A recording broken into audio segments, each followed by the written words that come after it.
Chester's Way by Kevin Henkes. Hello, my name is Chester. I love croquet and peanut butter and making my bed. Chester had his own way of doing things. He always cut his sandwiches diagonally. He always got out of bed on the same side. And he never left the house without double knotting his shoes. Chester always had the same thing for breakfast: toast with jam and peanut butter. And he always carried a miniature first aid kit in his back pocket, just in case. "You definitely have a mind of your own," said Chester's mother. "That's one way to put it," said Chester's father. Chester's best friend Wilson was exactly the same way. That's why they were best friends. Chester wouldn't play baseball unless Wilson played, and they never swung at the first pitch or slid head first. Wilson wouldn't ride his bike unless Chester wanted to, and they always used hand signals. If Chester was hungry, Wilson was too, but they rarely ate between meals. "Some days I can't tell those two apart," said Wilson's mother. "Me either," said Wilson's father. Chester and Wilson, Wilson and Chester, that's the way it was.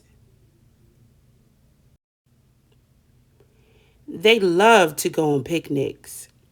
Once, when Wilson accidentally swallowed a watermelon seed and cried because he was afraid that a watermelon plant would grow inside him, Chester swallowed one too.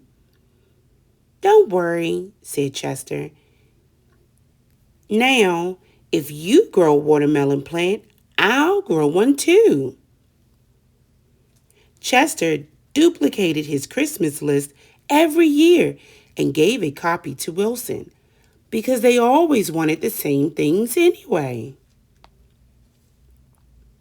For Halloween, they always dressed as things that went together: salt and pepper shakers, two mittens on a string, ham and eggs. "They really are two peas in a pod," said Chester's mother. "Looks like it," said Chester's father. In spring, Chester and Wilson shared the same umbrella. In winter, they never threw snowballs at each other. In fall, they raked leaves together. And in summer, they reminded each other to wear sunscreen so they wouldn't burn. Chester and Wilson, Wilson and Chester, that's the way it was. And then Lilly moved into the neighborhood. I'm Lily. I am the queen. I like everything. Lilly had her own way of doing things.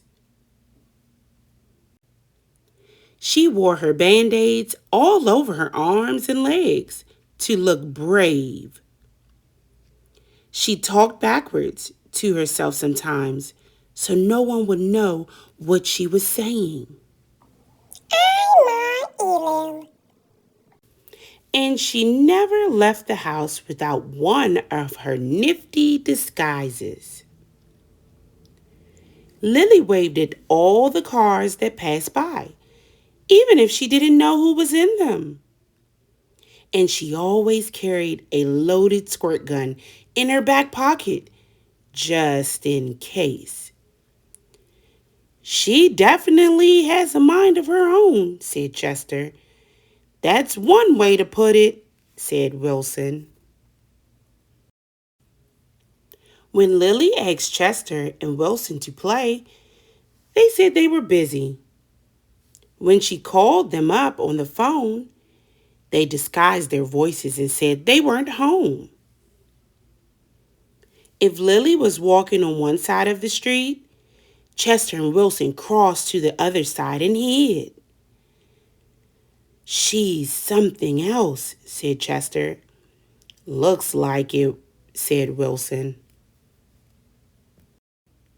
One day, while Chester and Wilson were practicing their hand signals, some older boys rode by, popping willies. They circled Chester and Wilson and yelled personal remarks. Chester and Wilson didn't know what to do.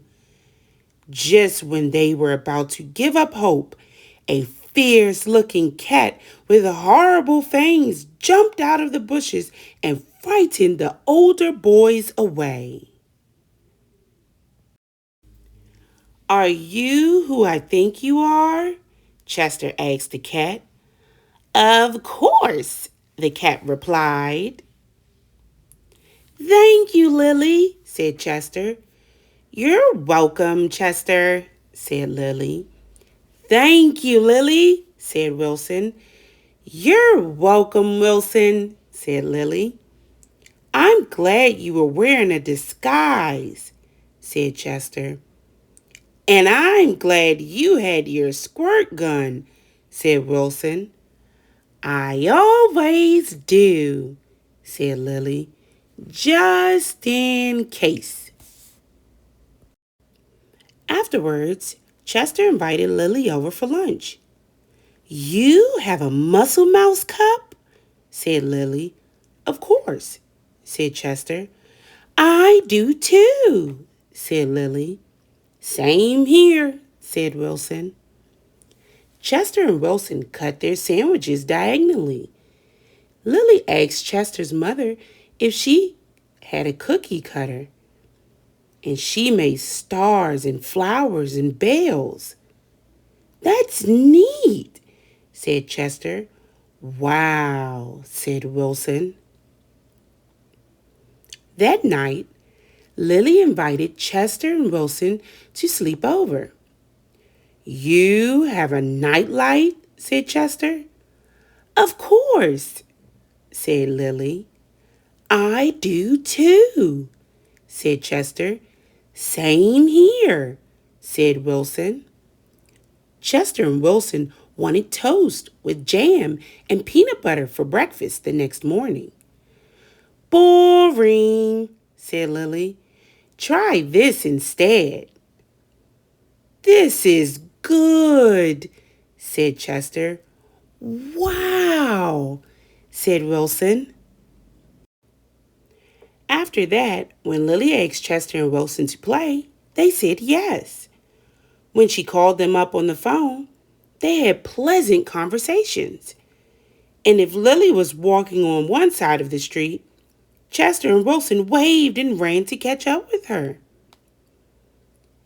Chester and Wilson taught Lilly hand signals, and she taught them how to pop willies. Lilly taught Chester and Wilson how to talk backwards, and they taught her how to double knot her shoes. I'm a nozzle. Ole! Some days I can't tell those three apart, said Lilly's mother. Me either, said Lilly's father. Chester and Wilson and Lilly, Lilly and Wilson and Chester. That's the way it was. For Halloween, they dressed as the three blind mice. For Christmas, Lilly gave Chester and Wilson nifty disguises, and they gave her a box of multicolored shoelaces. extra long for double knotting. They loved to go on picnics. When Chester and Wilson told Lilly about how they had each swallowed a watermelon seed once, Lilly swallowed 3 of them. I'll grow a watermelon plant for each of us, she said. In spring, Chester and Wilson and Lilly shared the same umbrella. In winter, they never threw snowballs at each other. In fall, they raked leaves together. And in summer, they reminded each other to wear sunscreen so they wouldn't burn. Chester and Wilson and Lilly, Lilly and Wilson and Chester. That's the way it was. And then Victor moved into the neighborhood.